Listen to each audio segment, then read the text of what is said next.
من ئەڵەم بەڕاستی شەرمە بۆ حکوومەتی هەرێمی کوردستان کە نەوتە فرۆشەیە بنزینیش بۆ هاوڵاتیەکانی بە 1000 دینار ئەویش عادیەکەی. من وەک شۆفێرێکی تەکسی بەڕاستی ڕۆژەیە تا ئێوارە 25,000 شەکەم 15 14 13 هزارم بۆ بنزینە ڕوە.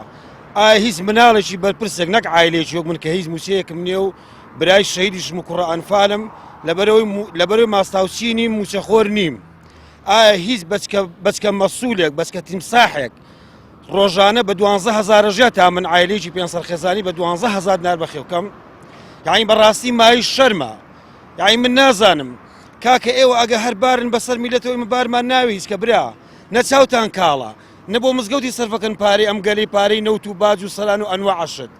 ئەگەر بۆ مزگەوتە سەرچاو و سەرسەر، ئەگەر بۆ بێلانە و بۆ هەتی و بۆ هەژارانە سەرچاو و سەرسەر، بەڵام بۆ ئێوەی زاڵم بەڕاستی شەرمە کاکە.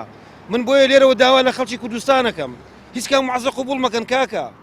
یعنی بەڕاستی بۆچی بۆ پارەی ئەم گەلە بدرێتە دەرەوە بدرێ بە کۆشک و فێللا؟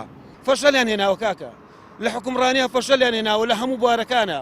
وەرە لە یەک بوارە پێم بڵ ئەم حکومەت ئێرەمە نەجاحەتی هێنابێ بە غەیری بەتاڵانبردنی نەوت و سەر و سامانی خەڵک و لێبڕینی موچە و بڕینی موچەواتە سەرانە ساندن.